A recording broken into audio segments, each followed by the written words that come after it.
And good afternoon, everybody, and welcome to our NOA bi-monthly webinar. This is our 20th in the series. Thanks for joining us. I'm Cormac Kelly, I'm the webinar chair, and in the background is the webinar team, Katarina, Claire Harris, Anne Hoey, Fallon, Ian Farr. So thank them in advance for the organization. So just a little bit of housekeeping. The first thing to say is the topic today is human factors training and patient safety. And this is a spin-off from a previous webinar in May when we talked about never events, how they are presented, and what the situation is with never events and trying to minimize them and what's happening in the various institutions. So it's a sort of a spin-off from the never events webinar in May. Just a little bit of housekeeping. Questions can be put on the question poll, on the question tab. Use the chat if you just need to get in touch with the coordinator if any communication problems. All the participants are on mute, and the presenter only will, the rest of the panel will be on mute while others are presenting. Why are we here? So this has happened since last September. This is our little news update. So we're still in trouble as far as trying to restart elective orthopedics across the country. Lots of things have hit us, staffing issues, latest Omicron. Everybody's getting the fourth jab, hopefully, which is supposed to be bivalent and sensitive towards Omicron. And the latest is that the biggest issue we have with illness at the moment is probably around staffing, upper respiratory and flu in particular. There's now 7 million people on the UK elective waiting list. It seems to go up about 1 million every 2 months. A lot of problems with A&E ambulance services, and a lot of concern about what's going to happen over the next few weeks with the winter alert. But apparently there's plans in place to try and mitigate the problem. So I won't go too much into the politics, but you probably know we've got a new Health Secretary, Steve Barclay, who's actually been with us before. I think he lasted 3 weeks in July. Like a lot of health secretaries, he's a relatively little background in healthcare. He's an insurance company lawyer. I think he went to Chester to study law. But he's been around for a while, so he's a seasoned politician, and hopefully he'll understand our problems. The guy on the right is Rishi Sunak. He's the current Prime Minister, but you know, who knows what's going to happen next week. So this is a spin-off really from May. So we did a really interesting session in May with Prabinda Grewal and John Tingle. So we got the lawyer aspect of never events and also the clinical aspect. But the interesting thing was that we did a few polls. One of them was about human factors training, and a large percentage of people really had no idea what it was all about. So it doesn't seem to be well established as a standard in secondary care, certainly. And we were a little concerned about that, and thus I was very happy that people agreed to come and talk to us a little bit about how things are going.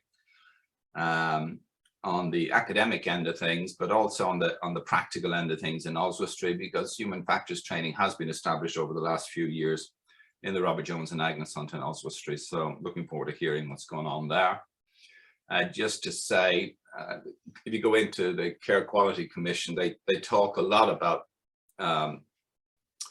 human factors, serious incidents, and how to try and avoid them. The numbers are still quite high, and the concern is about the clear systems of learning from never events, and I think that's something that we've learned that has to be worked on, because the same events are happening again and again, and some of them in the same hospital, and believe it or not, some of them with the same surgeon.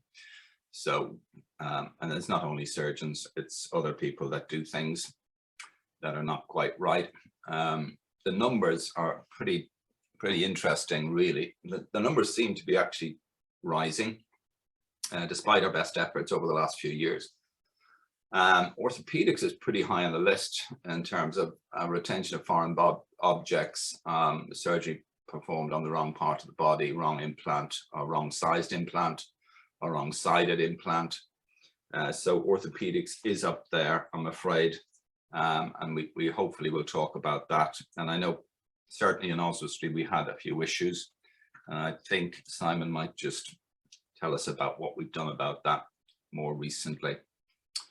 So once again, welcome to the panel. Fran Ives is a Chartered Human Factors Specialist. I'm hoping Fran will tell us a little bit more about her background on our first slide.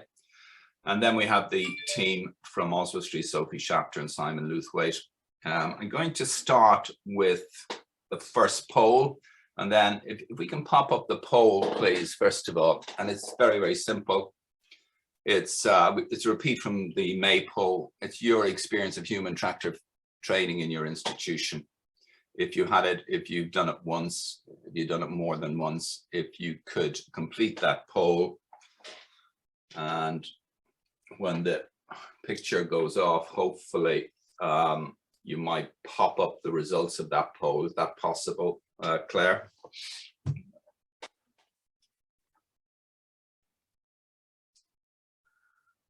Wow, okay. That's interesting because it seems to be worse than last May. It just shows you that this whole area of human factors training is new to a lot of people. So we've lots to discuss. I'm going to close down that poll and I'm going to go straight over to Fran Ives. And I've asked Fran, please, if you can share your screen, Fran. I'm going to stop sharing now and I'll let you go for it. Thank you. Great, thank you.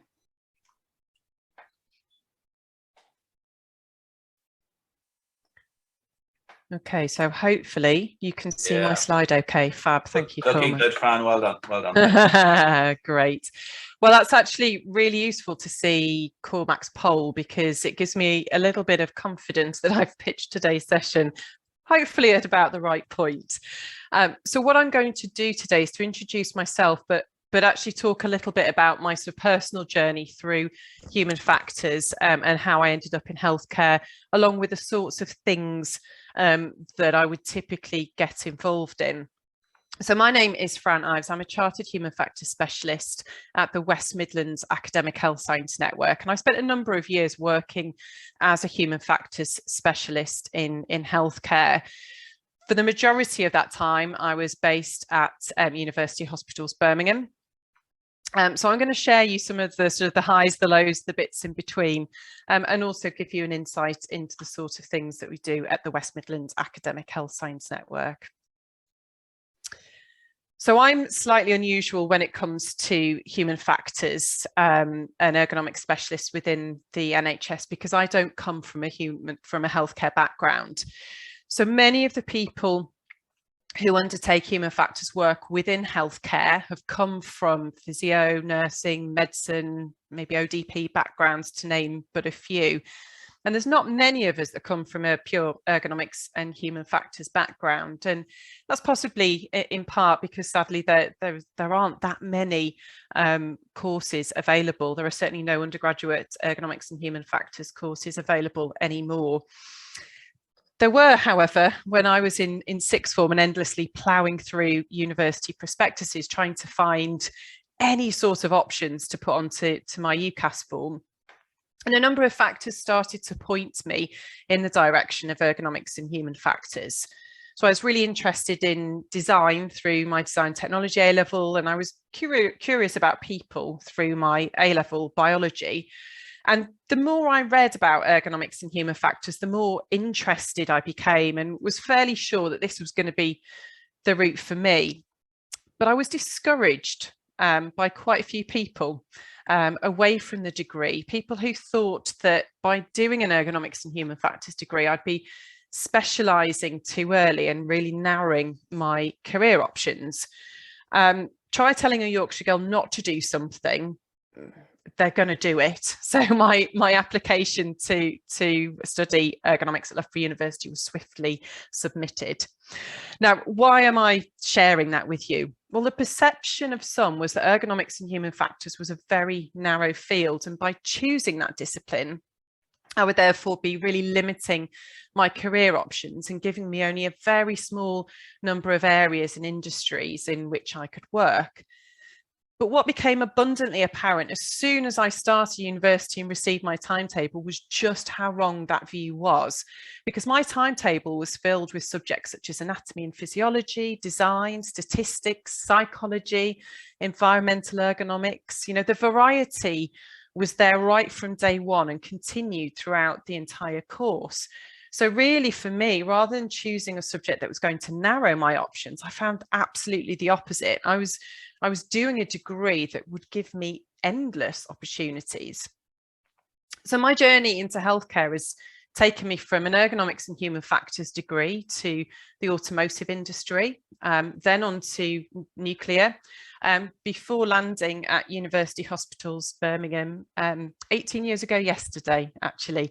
So my route is quite varied, and you might think, well, there are three industries that don't really have anything to do with each other. But what I've always found is there's some really core ergonomics and human factors principles and methodologies that I've been able to transfer from one industry to the other. So human factors is a very, very broad scientific discipline, and that can both be a blessing but also a curse. So as I mentioned, prior to moving into healthcare, I worked in the nuclear industry as a human factors specialist. Now, due to that industry being highly regulated and there being a requirement to include human factors in work, there was generally a pretty good understanding of what the science was. It didn't necessarily mean that people wanted human factors input into their projects, but they generally knew at least what they were trying to dodge. Now, when I moved into healthcare in 2004, the understanding of ergonomics and human factors was pretty limited. I worked for UHB, and back in 2004, I was actually their third qualified human factors specialist, thanks to a very forward-thinking occupational health physician who really understood the benefits of ergonomics and human factors from an occupational health perspective. So that role was fairly well established, and it certainly felt to make an impact with our staff. Now, in nuclear, the team I worked with had a pretty broad scope of work, and that suited as well as a team because we were a fairly mixed bag. We had people such as myself coming from pure ergonomics and human factors, but we also had psychologists and engineers. And so really that diverse skill mix enabled us to distribute work where it was best suited and collaborate with others in our team to combine our skill sets. The picture is very, very different in healthcare though. If a healthcare organisation has a qualified ergonomics and human factors specialist, they will very, very likely be the only one. And that can be really challenging because when you're working as a sole practitioner, where do you start? Where do you stop? Where do you put your focus? You know, do you become a specialist in one area, or do you become a bit of a jack of all trades? I think the picture on the screen probably indicates that I became quite specialised, and in the process acquired a title that I spent many years trying to shake off. So the term human factors means different things to different people, and that's certainly what I found within my own trust. You know, I was very keen to shake off that chair lady title because although looking after the staff and looking after their musculoskeletal health, looking at equipment, postures, you know, repetition of tasks, etc., although it was hugely important work, was only one part of ergonomics and human factors. And I wanted to better integrate human factors in its broadest sense within the organisation, because I felt there were so many more opportunities for human factors to be applied within the trust and for there to be the potential for greater impact. So the musculoskeletal work I undertook primarily impacted staff, which of course then in turn would have a positive impact on patients.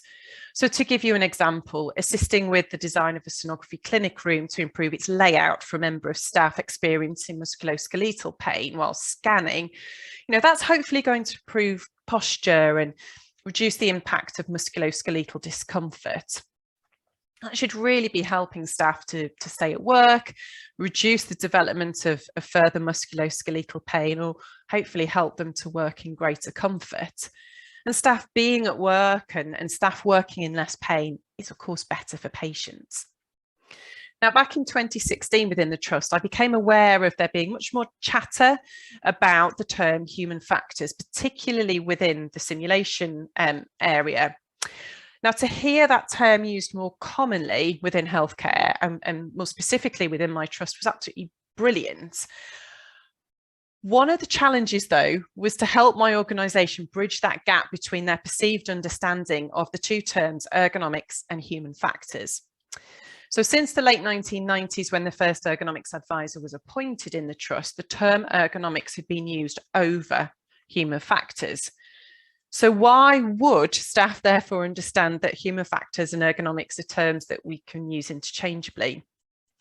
Ergonomics and human factors is a scientific discipline that's concerned with understanding the interactions amongst humans and other elements of the system that they're part of, such as equipment, environment, organisation and tasks. And the term ergonomics was used in professional practice in the UK from about the 1950s. And then the term human factors was used in the US a few years later.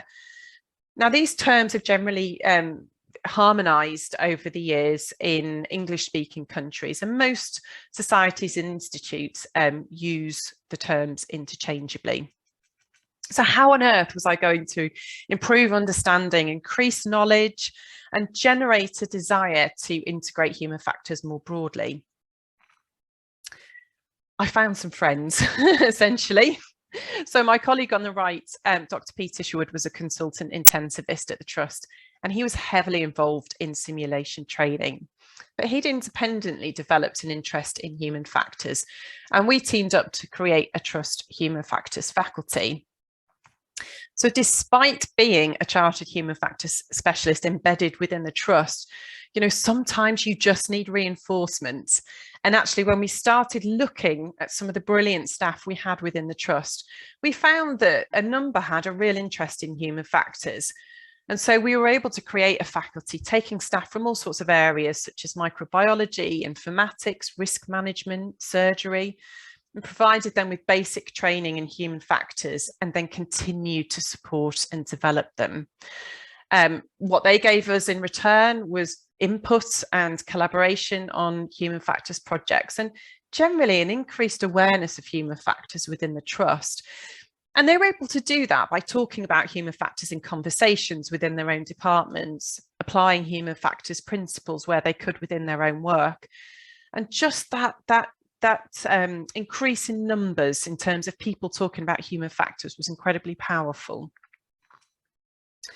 So I want to give you some examples of some of the things that the faculty worked on, because I think one of the things I'm really keen to talk to people about is that, yes, you can have a chartered human factors specialist, and that is brilliant to have one in an organisation.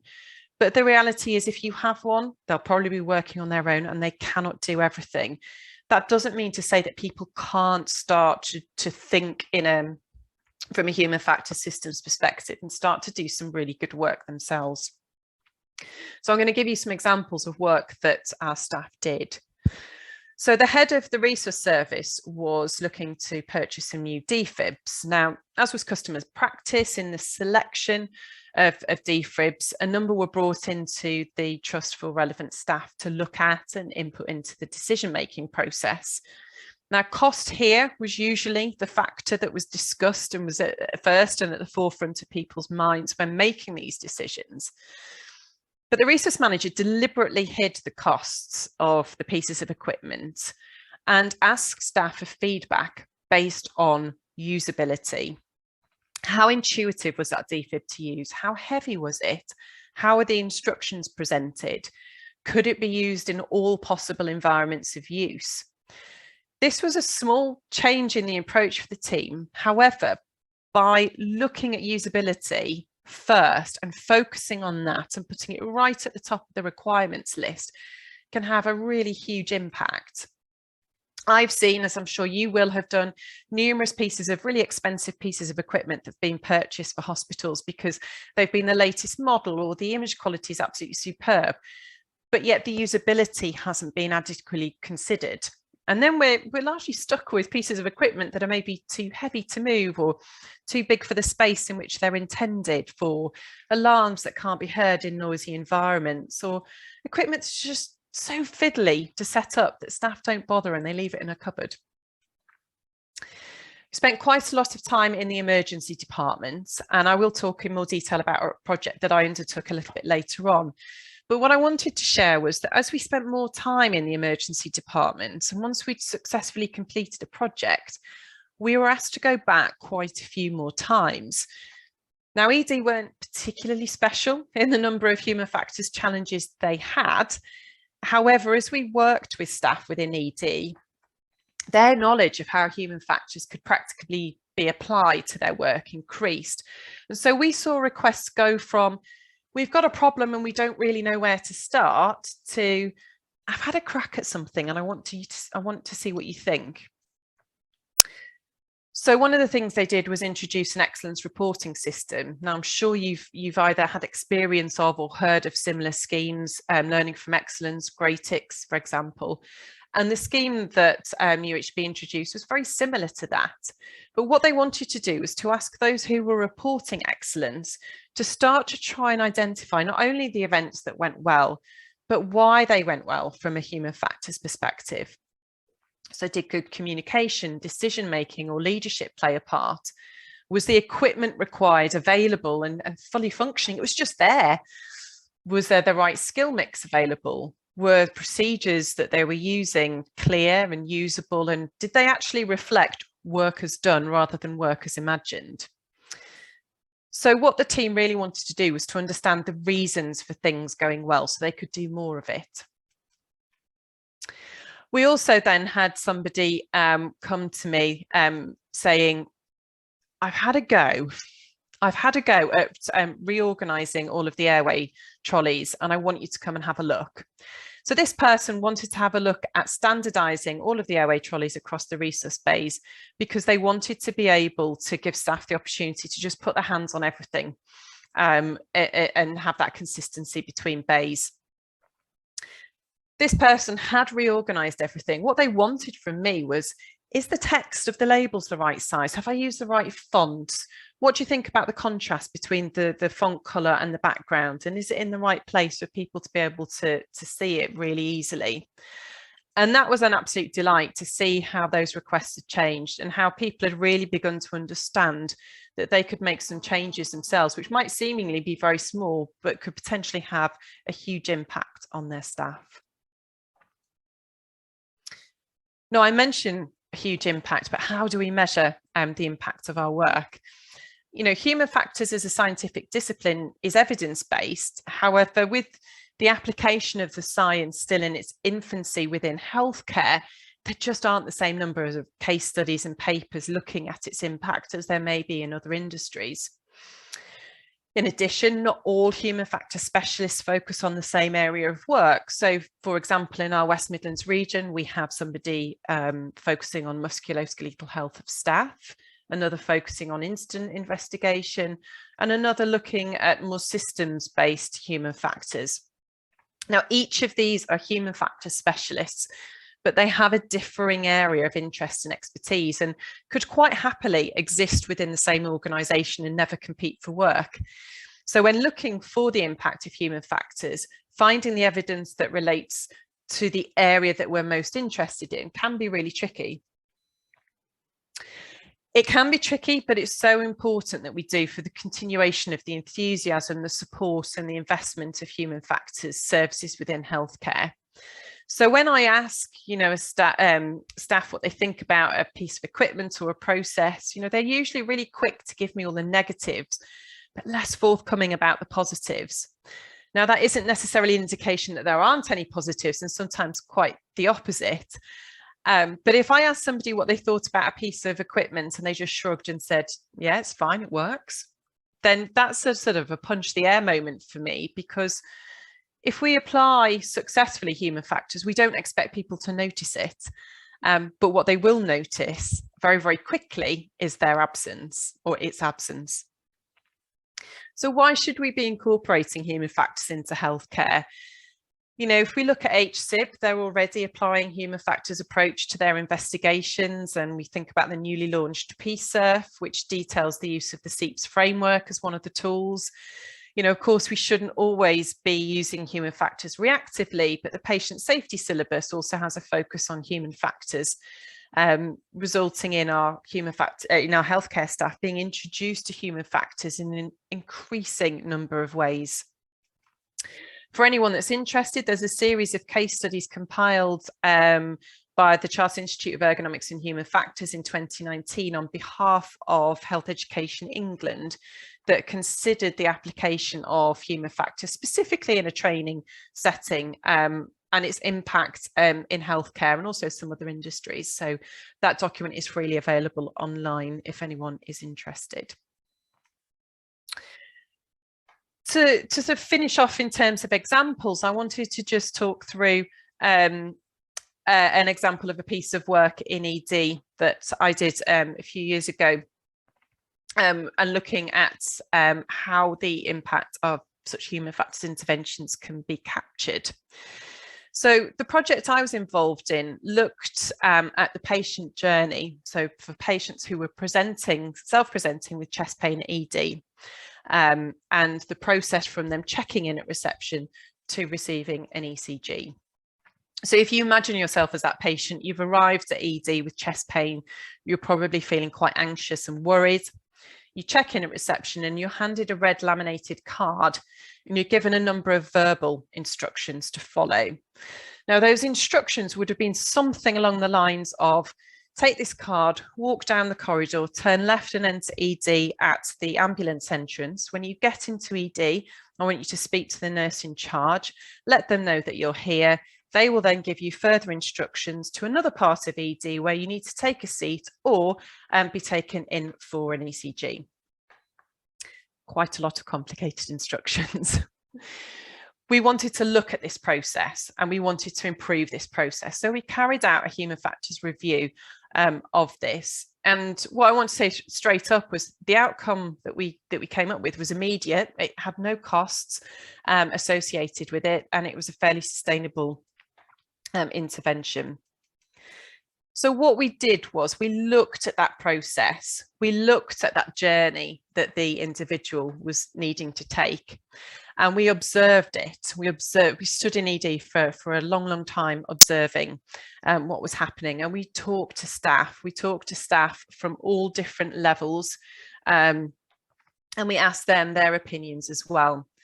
And we mapped out the process. And what we did was we used a methodology called failure modes and effects analysis, where we were able to look at the process at every step and identify what could possibly go wrong, what the chances of it going wrong were, and what the consequences of it failing were. And that helped us to identify the most concerning areas of the process. From that point, then, we were able to work with ED staff to identify any possible changes. So just to give you an idea of where we were most concerned for patients in this process, the first one was when the patient was given the red card, they were asked to walk along a corridor and enter into ED through the ambulance entrance. This was an area where we felt it was quite likely that the process would fail. You would question, did I hear that right? Am I really supposed to go through the ambulance entrance? That's if you'd remembered the instructions. Feeling anxious and worried, you may well have forgotten them already. You may be hard of hearing. You may not speak English particularly well. So this was really the first point where patients could fail. And I'm using the word fail in the terms of this, this tool, failure modes effects analysis. The second point of the process that we were most concerned about was the patient speaking to the nurse coordinator.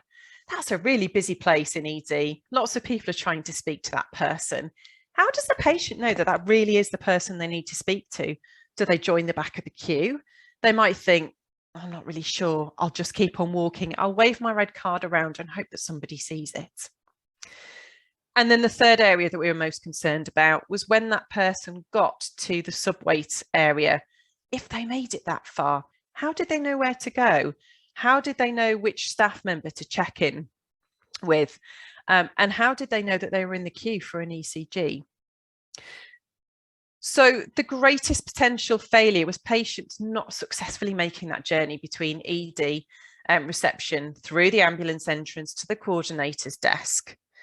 And the process may fail because people don't understand the directions. They may not hear the directions. They may forget the directions. And the effects of these steps not being carried out is essentially delaying that ECG, which might mean a delay in priority management and treatment. But oops, I've just given you the answer there. But it also sadly may result in injury or death. So when I show you the solution that's identified, it looks really simple. And it looks really obvious. And a lot of people, when they see that, they say, gosh, you did all of that work and that's all you came up with. Solutions can often seem obvious once they've been implemented, but they're not always so clear at the time. And in addition, before any solution is implemented, either simple or complex, it's really important to understand what impact it will have on the wider system, because what you really don't want to do is to solve one problem, but create another. So the main risk here was the patient getting lost en route from reception to triage. So shortening the route, making it more simple, giving patients less opportunity to go wrong was absolutely what we needed to do. Now, we sent them a much shorter way. And the reason that hadn't been done before was because the double doors separating the waiting room from ED were locked and only accessible by swipe access. But staff were really keen to actually try this. Is there a way around that? You know, can we just give that a go? Because that's the only thing that's blocking patients from that much shorter journey.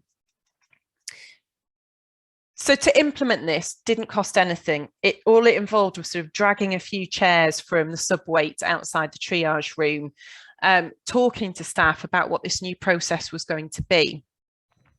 Now, I was really interested a few months later when the department had been reconfigured to see whether that process had been taken with them to their new area, because I thought that's a real test of whether this is sustainable. And although the department looked quite different, they had indeed taken that process with them of shortening that journey for the patients and getting them to the place they needed to be as quickly and easily. And I often think if people don't like solutions, they'll quietly get rid of them quite quickly. The test is whether they take them along with them when they get new equipment or new departments. So just very briefly before I finish, I'm now the Human Factors Advisor specialist within the West Midlands Academic Health Science Network. So I provide human factors advice to all of the programmes of work within the West Midlands AHSN, be it innovation adoption, patient safety, implementation and commercial. But I also support the development of human factors in healthcare across our region. And I do that in a number of different ways. I have a human factors community of practice. We launched a human factors workforce fund earlier this year, where we provided funding for projects across the region. And we provide education, mentoring, and we're currently compiling a repository of case studies to showcase what brilliant work has already been undertaken within the region. So I shall finish there, and hopefully you've learned a little bit more about what human factors can look like within the NHS. Fran, thank you very much. Well done, thank you. It's very obvious to me that it's a huge, wider area, human factors, than I thought, because my understanding was in the NHS that it was mainly related to patient safety. So, which is where I think, have concentrated in our local hospital in Oswald Street, but we'll hear more shortly. So therefore, if I could invite the Oswald Street team to share your screen, please. Sophie, thank you, and Simon. Okay, So thank you, Cormac. Thank you, Fran. I'm Sophie Shapter. I'm one of the consultant anaesthetists here at Oswestry, and I'm joined by Simon. Hi, yeah, Simon Luthwaite. I'm a hip and knee surgeon at Oswestry, and I describe myself as a natural-born skeptic, not a cynic, a skeptic. But I think surgeons have to be, don't they? That, you know, it's healthy to be that way. And I deeply dislike being made or told to do things that I don't agree with or don't believe in.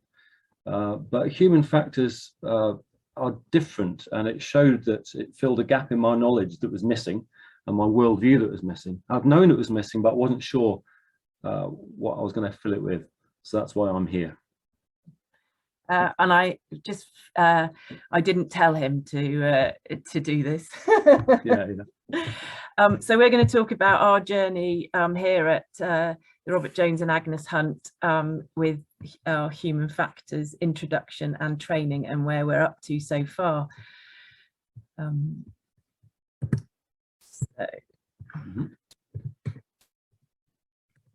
So in the next 20 minutes or so, we'll give a quick run through of human factors and ergonomics, although that will be very brief because Fran's done an amazing job.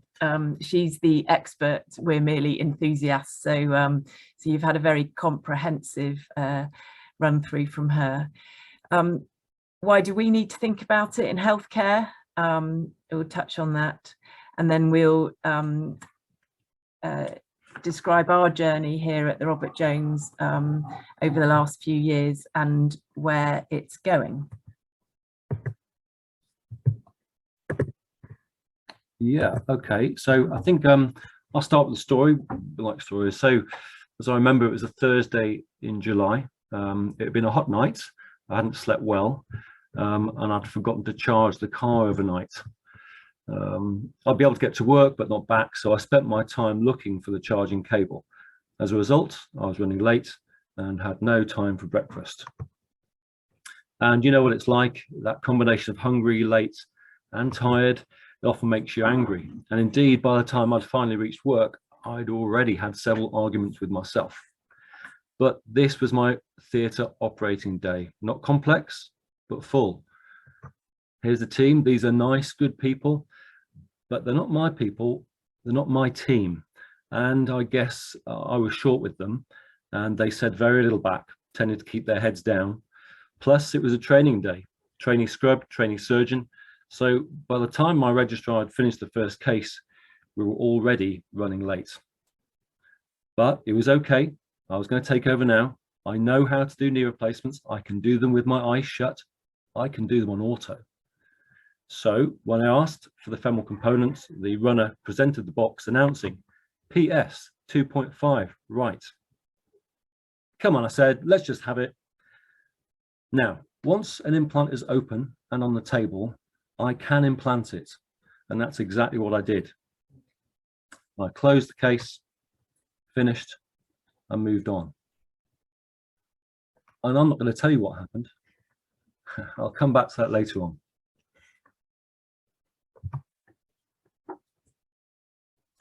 So what is human factors and ergonomics? And as I say, Fran has already very comprehensively run through this, her being, as I say, emphasize again, the expert and us merely being enthusiasts. But the essence remains the same. And as Fran said, human factors is concerned with the understanding of the interactions among humans and other elements of the system. And what I think is important to note here is when we say system, this doesn't mean purely a technical system, which I think as medics, as scientists, we can often think that that's what we're referring to. But indeed, in certain settings, although a technical system may be part of it, it also considers all the other elements that might contribute. So the environment, the usability, requirements for patients, staff, all things that Fran has touched on. So really important that we don't just look at us as humans, we're looking at the system as well. And as we'll hear later, humans are not perfect. And so we need to look at our systems to try and manage the imperfections that may happen as humans.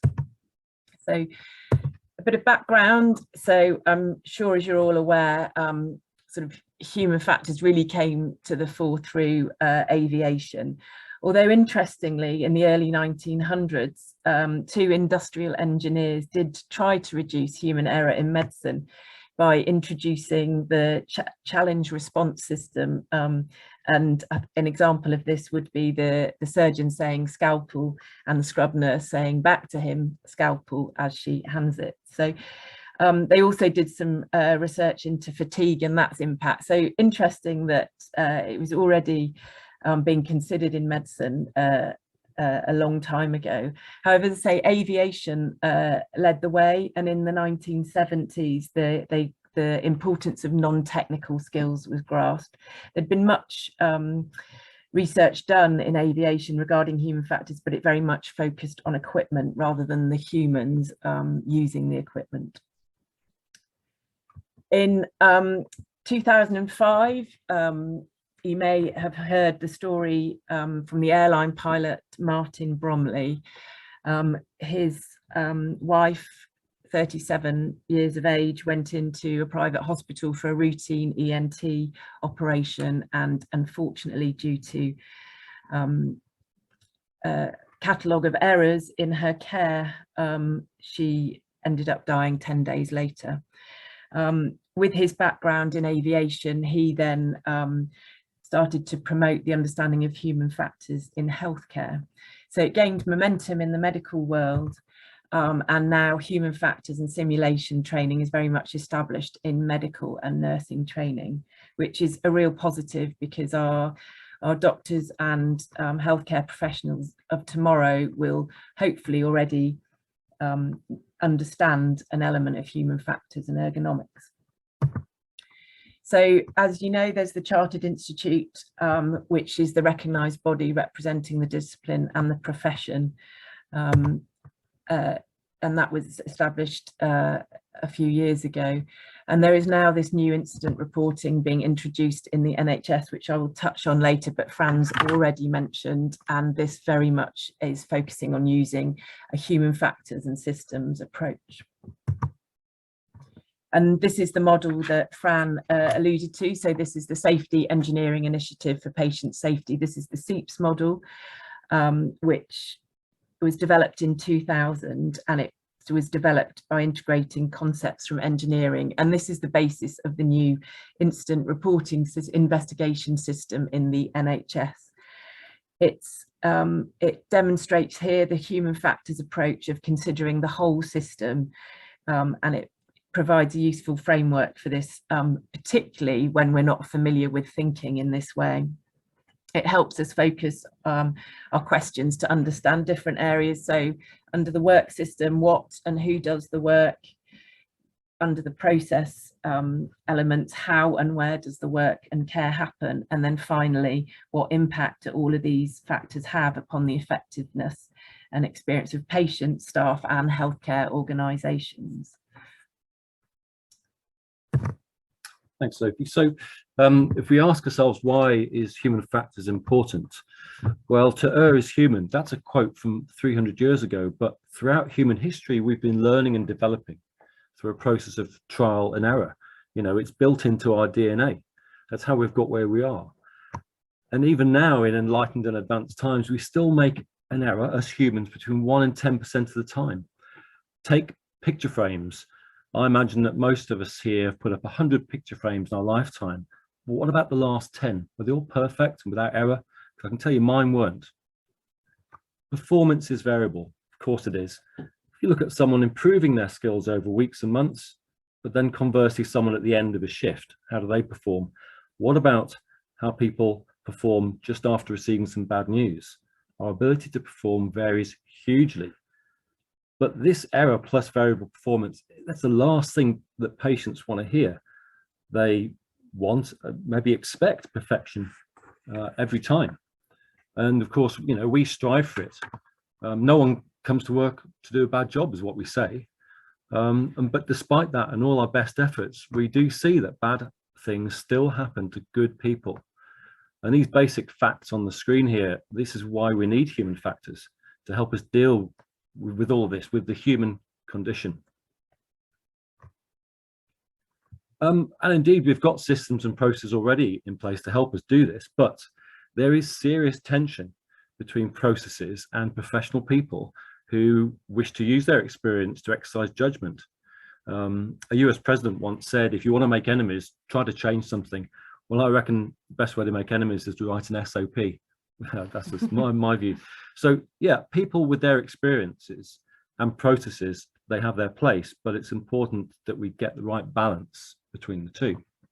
So broadly speaking, when the stakes are high, when time is tight and safety is paramount, it's useful for this hard thinking to be done for us already. And that's where a process helps us. It buys us time when we haven't got it. So think ATLS or maybe engine failure on an aircraft. We want things to be thought through in a process that's most likely to reach a good end. But on the other hand, when ambiguity exists and events don't fall into a set or predictable pattern, we need brains on the ground to find the best course of action. Failure to get this balance right, it just reduces people into units of labour. And I would imagine that everyone recognises this. Thank you. So where did our journey start? So in 2018, in January, I managed to secure some funding kindly as a result of the engagement from our executive team about the importance on educating staff with regards to human factors. In March, we appointed a company to deliver some training to our identified faculty to then be able to deliver training within the organisation.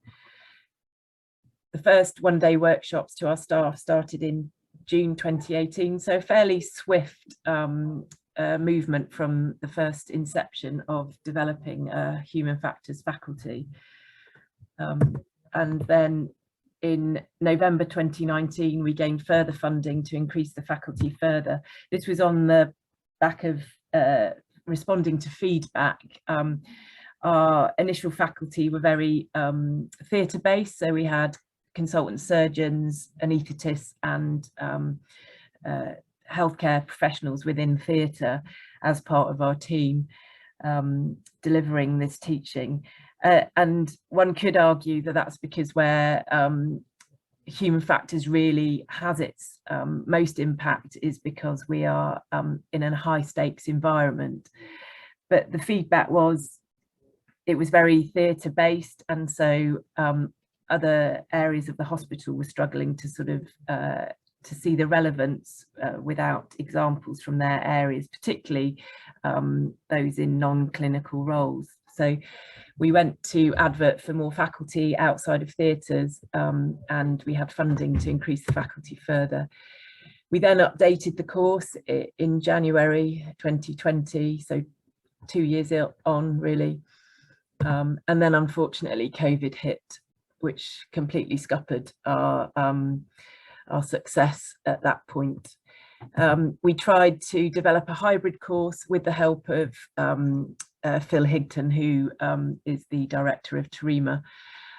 So we did, it was a full day course, but half day was online, and then we did a small classroom learning with social distancing.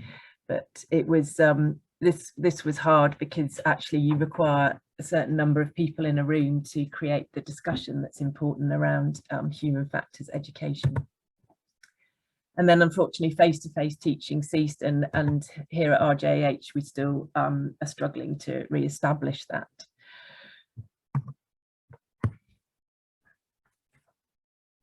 So what were we trying to achieve in our human factors workshops here at RJAH? We wanted our staff to gain an appreciation of what's meant by human factors and to understand how it impacts on patient safety. And I guess that's where Cormac's coming from, in that his understanding thus far is our education around this here. But as we've heard from Fran, human factors and ergonomics covers a huge area, but we all have to start somewhere. And for us, we're very much felt like understanding human elements and that impact was paramount. We wanted to gain insight, as I say, to how the understanding of this can be managed for best effect, and then relate it to initiatives that we already use, such as SBAR, checklist, brief and debrief, which Simon will expand on shortly, where we've integrated our human factors knowledge into initiatives here. And we also, ultimately wanted everybody to understand how we could make everyday practice safer and more effective, not only for our patients, but for us as well. We're now revisiting our learning objectives in light of the patient safety strategy and patient safety syllabus, as Fran mentioned, which I will touch on towards the end. So what's our feedback look like? Well, actually, it's been really positive. We've reached, up until the COVID issues, we'd reached about a third of the entire organisation. Our previous chief exec was very keen that everybody had some training in human factors so that we all understood the language that we were using. So the aim was to train all members of staff. We reached about 500 before we had to stop face-to-face training. Up to that point, we covered a significant number of medical staff, as you'd expect. Theatres were more than a quarter of the numbers that we trained, and again, that's a reflection, I think, on the high stakes environment that theatres is, and the importance of human factors and sharing the same language in that setting. And you can see that there is a proportion of corporate and admin staff as well that went through the training. Significant, over 90% of staff that had attended said that they were able to relate concepts from the course to their role, which was great. And again, 90% of people said the course will affect how they behave at work. So really, really good feedback, and that sort of continued the enthusiasm for human factors here. Yeah, so thanks, Sophie. Our courses are going well. COVID hit, and Oswestry, like many elective hospitals, had to change. And following second spike, we pretty much shut down our core elective work. But as we restarted, we expected to hit the ground running. But, and this might be causality, of course, we then encountered what Cormac referred to, and this is a kind of a small rash of incidents within theatre. I don't think we're alone in this, but it became fairly clear that the better adherence to the 5 steps of safer surgery might have mitigated against these events. And whilst we were observing them in general, it was clear we could do better. So we designed our own course, re-energising the 5 steps for Oswestry, in order to ensure we're all speaking the same language and that we might find value in each step. Since human factors plays a large part in the why and how of all of this, we incorporated a kind of human factors light. We ended up then with a half-day course for our theatre staff, which is about 300, and we've got through the majority. And this seems to have gone well, evidenced by feedback. So we can see here that nearly 95% felt the course was relevant and covered comprehensively, and our overall positive rating was over 90%. And what's really interesting actually is local hospitals have heard about this and actually are now asking for us to be involved in helping them redevelop their 5 steps and introduce some human factors training. So collaboration is the way forward, and it's really exciting. Oh, fantastic. Well, I did promise I'd let you know what happened in that story I gave you at the start. Let's think back. Pretty black a day, wasn't it? And I put in that implant, closed the knee and moved on. Well, I've got to tell you, no errors were made, no incidents occurred, and all patients were fine. But no doubt many of you were expecting maybe a wrong implant event, and rightly so. I had set it up that way. And this is how things can look when investigating a critical incident that's already happened. You can see all the factors at play. It's like a slow motion car crash, or maybe an episode of Casualty. You can see why things happen. But none of these factors I mentioned were extreme: tiredness, lateness, running out of time, and an overbooked list. These are all too common. You see them all the time. And human factors is not necessarily about understanding events after they've happened, but more about recognizing the potential for error, how we might mitigate against it. And I don't want to worry you, but I do worry how close to the wind we might be sailing at times. And this is the reason why I've embraced human factor science. So what next? So here at Oswestry, as I mentioned, the plan is to update our syllabus in order to align with the patient safety syllabus, which has recently been launched. And some of you may already be aware of that at your hospitals, that there's certainly level 1, all staff, including admin staff, are expected to complete. It's an online module, and it lasts about 30 minutes, I think. So if it's not at your hospital already, it will be soon. And we're planning to develop our course so that we can, rather than more online learning, that actually we can do some classroom teaching that aligns with the patient safety syllabus. We want to prioritise clinical staff in the new course, and we obviously plan to restart face-to-face workshops, because that really is the best way to deliver this training, as it really does depend on interaction from the team that are attending. In the NHS, Fran touched on it, and I have touched on it earlier. There's a new incident response framework which is called PSERF. So that is has been launched and will be carried out over the next year, and that incorporates very much a human factors approach to looking at incidents and involves the SEEPS model, which we discussed earlier. And as I say, all organisations will be delivering training as of the NHSEI around the patient safety syllabus. So as you've probably realised, human factors and ergonomics is a huge topic that covers a huge area, and us at Oswestry here, we've developed what we felt was important in our beginning of human factors understanding, and this is continually evolving with our increased knowledge of what human factors and ergonomics is. But hopefully we've given you a flavour of what we've done here and have whet your appetite to start some human factors training in your organisation. That's great, Sophie and Simon. Thank you very much for that. Certainly, from my perspective, the thing that hit me was that my performance in theatre, in terms of how I communicate with people, my humour, everything influences everybody else's attitude in theatre. And that can transfer to it being either a safe environment or a hazardous environment. That was one of the things that I took from human factors training.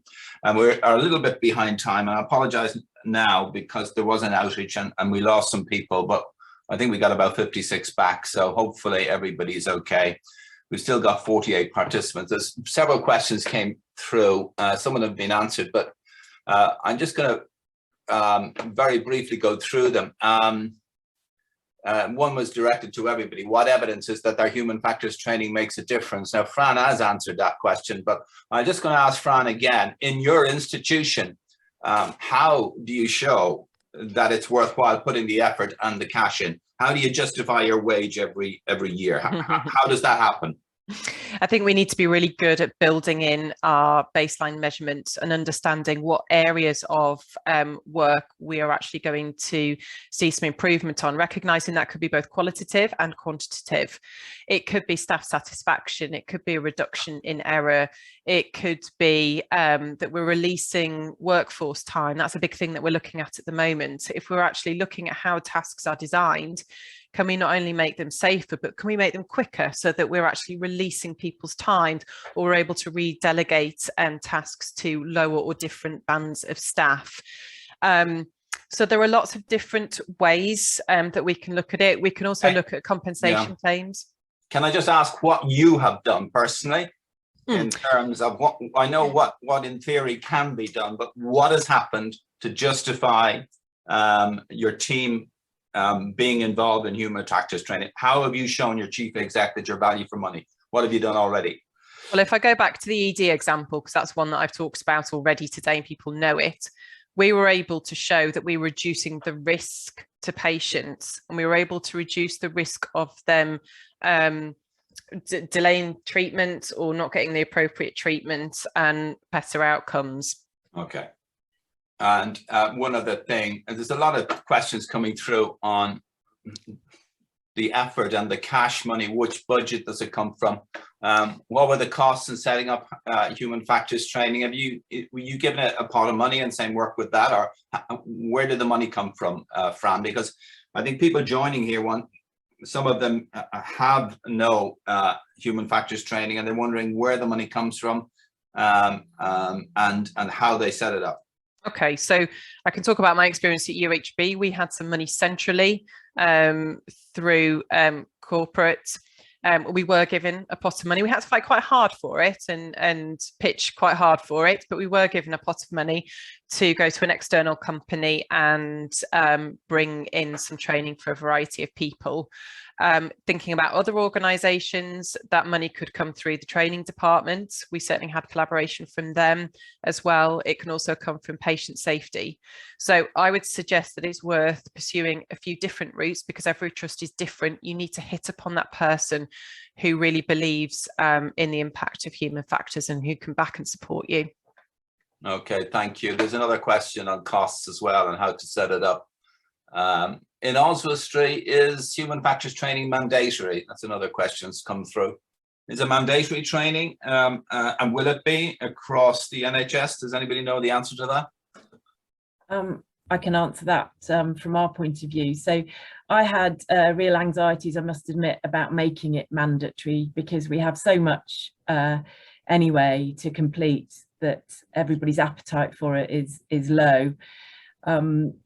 The chief exec at the time felt very passionately that it should be mandatory, and so we had an argument and he won. But I must say that everybody that's attended it as a result have been very grateful that it was mandatory, because otherwise they may not have attended it, and everybody has seen, the majority have seen the benefits. Okay. In terms of nationally, as I alluded to and Fran mentioned as well, there's this patient safety syllabus that's been launched, and there's level 1, which is mandatory for everybody in every NHS organisation. So it's not, if it's not on your learning platform already, it will be soon. Okay, I have an interesting comment from Andrew Henry and a question. Most of what seems to be presented as common sense. My concern is how the 5 steps become the end and not the means to safe surgery. Experience suggests that in instances in theatres that the steps are used to delay the start and stretches the procedure times, leading to cancellation of last patient. Now, informally, I've heard that complaint again, that it's just slowing everything down. How do you respond to that? Anybody? Yeah, I think I can respond to that, because we tested that out. We timed if people were engaging with it versus not engaging, and it takes a lot longer if you don't engage with it. It's a very snappy thing. You know, you've got a brief and a debrief at the end. The rest of it's very snappy, and it should be. But you've definitely got to find the value in each step. The sign out in particular, find the value, discuss bits about that patient with the anaesthetist. This is the only chance to discuss it. What was the blood loss? Does this patient need to have post-op bloods, for example? Find the value, and then you'll believe it. It'll be much quicker then. It's seconds for each case for us. Okay, thank you. There's a question here about temporary staff. So there's so many processes involved with multiple staff, some of them being temporary. How can human factors review help stop these processes from falling apart? Which is a good question, because the staff come and go. I presume temporary staff will have the same in training before they start as other staff. Any answers to that question? I would suggest that looking at a process that's not working particularly well from a human factors perspective, and using something such as SEEPS, a Systems Engineering Initiative for Patient Safety that Sophie mentioned, is a really good framework to understand a system, understand the elements of the system and the interactions with each element of that. Looking at that will give you an idea of what's working, but also what isn't working. and actually almost sort of take away the fact that you've got temporary staff at the moment. We know that temporary staff are going to be coming in and out. Let's get that system right. Let's build a solid system that works regardless of whether we've got permanent or temporary staff. Look at your procedures, your equipment, your task design, and get those really nice and solid. Okay, and another question about the 5 steps to safer surgery. How do we, from Andrew Henry again, what is the evidence that these steps, though laudable, don't become a simple tick box exercise? In this way, they do not actually act as a good checkpoint, simply as a mindless tick. Yeah, we were very keen that wouldn't occur. The 5 steps should happen almost in the background. Really, there should be a fail-safe mechanism that you virtually never ever need. They come into play. You know, what do we know? It's like 1 in every 10,000 cases something slips through. This is where they come to play. So they'll seem like they're doing nothing most of the time, but you mustn't make it a tick box exercise. This is challenge response. And finally, I'm just going to summarize because we're just running up to closing time now. If somebody hasn't got human factors training, where do they start? Somebody's enthusiastic. Where do you go to start with? Maybe Sophie, you may be the one to answer that, because you know, without your enthusiasm, I don't think it would have ever started in Oswestry. How do you start off getting people interested?